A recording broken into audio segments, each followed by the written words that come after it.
Okay, year 11, I'm just going to do the last couple of questions from exercise 8.7 in case you're having trouble with these at home. So let's just make sure I'm set. Got the answers on my other computer so I can double check. Got my calculator ready to go. So let's have a crack at these. Let's have a look. So we did question 11 in class. So that was reasonably easy. Well, not easy, but let's have a go. Look at these four questions here. 12, 13, 14, and 15.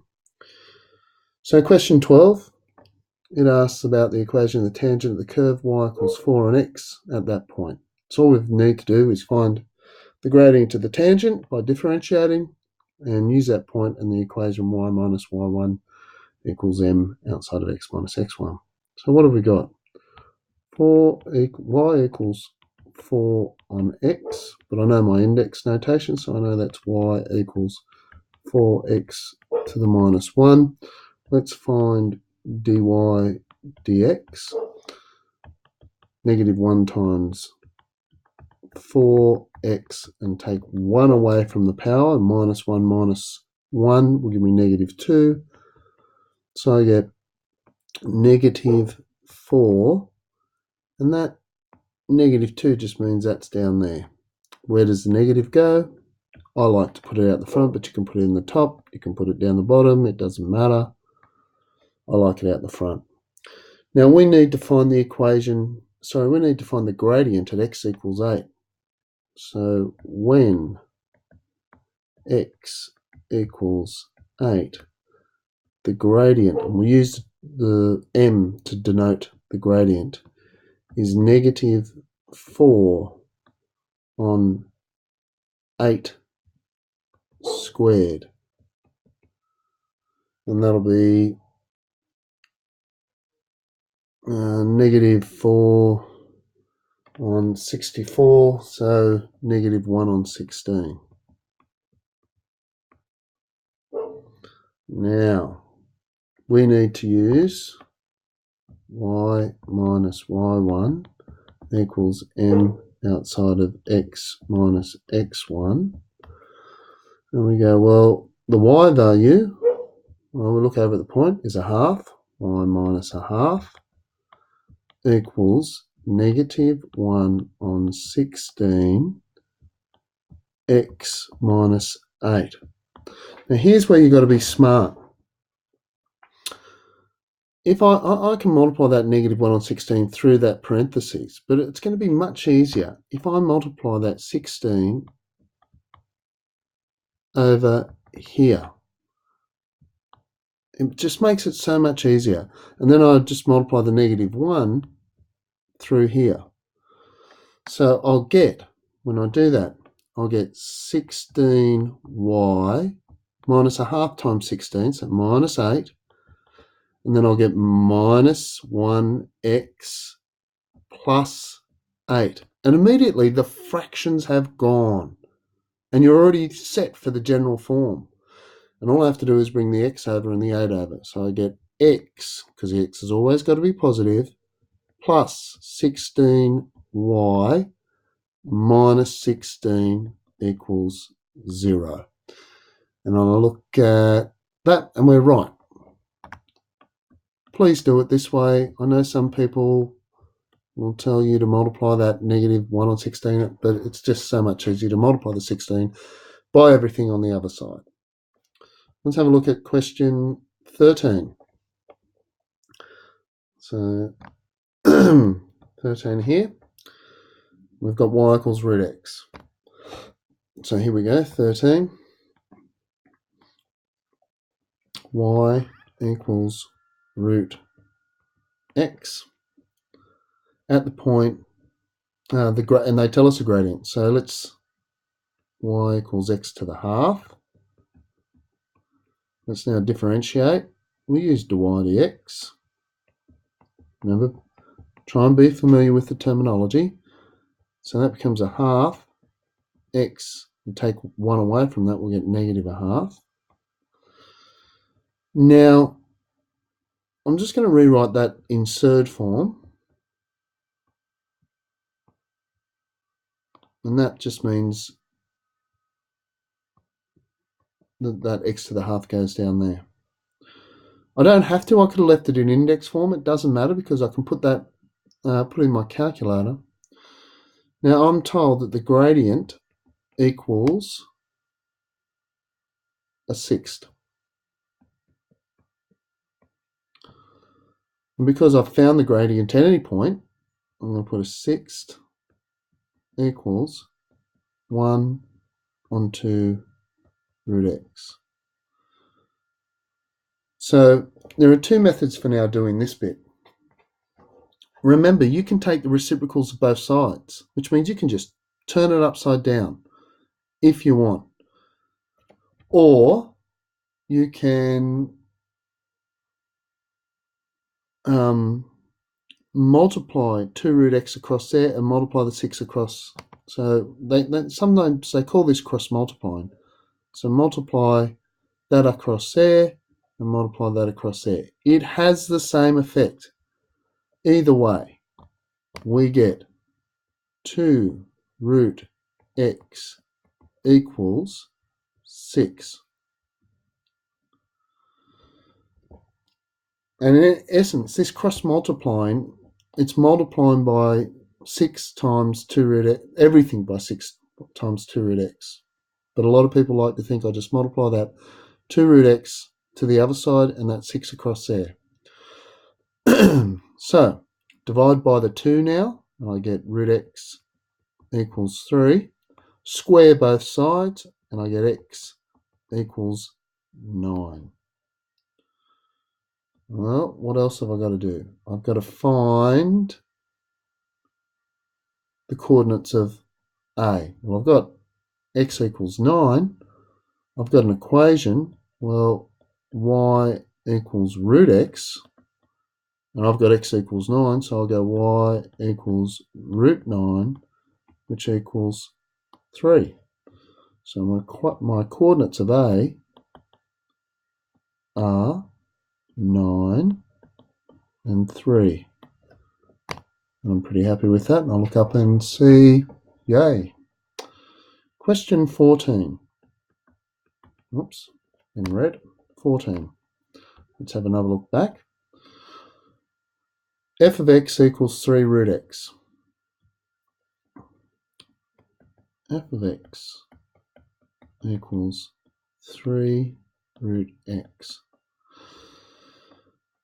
And I'm going to have to differentiate this because they're telling me that f dash of x equals 3/4. Well, they're just telling me that the gradient, they're telling me the gradient at the point x is 3/4. So all I've got to do is differentiate this and put it equal to 3/4. So f dash x, well, hold on. I better write it in index form. So f of x equals 3x to the half. So f dash of x equals a half times 3x, take 1 away from the power, minus a half, which gives me 3 on 2 times 1 on root x, which gives me 3 on 2 root x. Make sure that that 2 doesn't slip into that little bit above that radical bit. Now, what did it tell me that f dash x is equal to? 3/4. So 3/4 equals 3 on 2 root x. Now we have this situation again. Now, you can just turn them upside down, but you can multiply that across there and multiply that across there. So what am I going to get? I'm going to get 3 times 2 root x equals 3 times 4. Now you'll notice that I didn't multiply by the 3's because when I can divide by the 3's now, if I divide everything by 3, I divide by 3 and I divide by 3, they will just cancel each other out.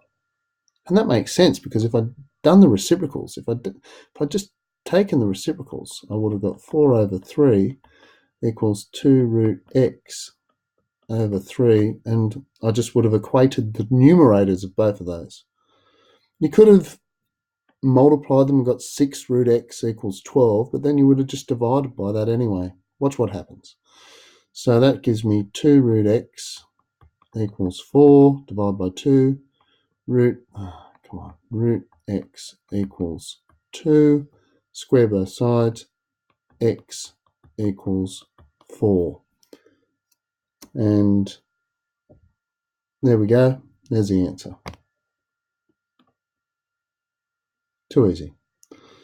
Okay, the last one, question 15. Let's just scroll back and have another look. The hyperbola y equals 2 on x has two tangents with that gradient. Find the coordinates of the points of contact of these tangents. And if you watched earlier today, I drew this. So I'm going to do a quick freehand sketch so we can see what's happening here. So there's my x-axis, my y-axis. There's my x-axis. And y equals 2 on x. This is really rough. Y equals 2 on x. Looks like that.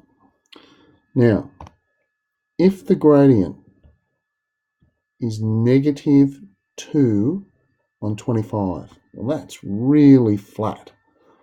I reckon it's going to be about here, because the tangent's going to go like that.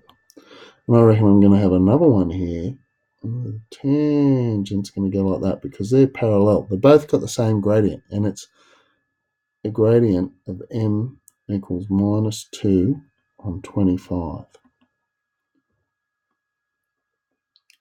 So these are parallel, these tangents. And as you can see, I'm going to get a point here. I'm going to get a point here. And I bet that these 2 points, and you can't see it on the graph because I haven't drawn it very well, are the same distance from the origin. One will be an x value positive, so I get some x value here, and this will be the same x value, but it'll be negative because you're going to have the same gradient. Well, let's do it. So y equals 2 on x. Well, we need to write that in index notation. So y equals 2x to the negative 1.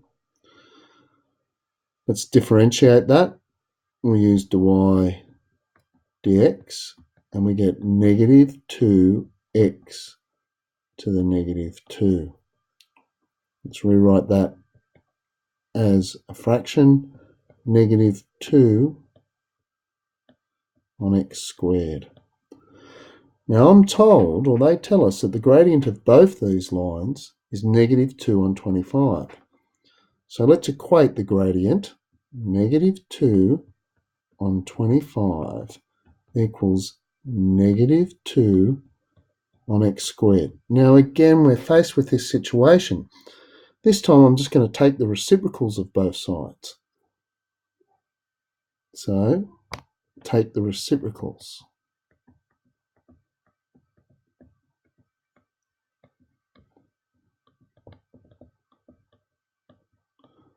I could multiply or cross multiply, as some people call it. But if I just take the reciprocals, I get 25 on 2 negative equals x squared on 2 negative. Now, the negatives are going to cancel, and the 2's are going to cancel or equate away, or I can just equate the numerators because they're the same, and I get 25 equals x squared. Now I'm going to have to square root. Please remember, when I'm square rooting from a squared, I get plus or minus root 25 equals x, which gives me plus or minus 5 equals x. And that makes sense. That this value up here is going to be 5, and this value on the other side is going to be negative 5. But it tells me to find, oops, I've gone too far. No, I haven't. It tells me to find the point. So I've only got the x value. So I've got, let's take x equals negative 5. And over here we'll take x equals 5. If we put x equals negative 5 into y, we get 2 on negative 5. So the coordinate here is negative 5 and negative 2/5. And over here, if I take x equals 5, I'll get y equals 2 on 5. So the other coordinate is 5 and 2/5. And that is correct. And they're 2 points. And they're the negative, no, if we can call it, they're the negative of each other. And that's it. That's those questions. I hope you were able to do them.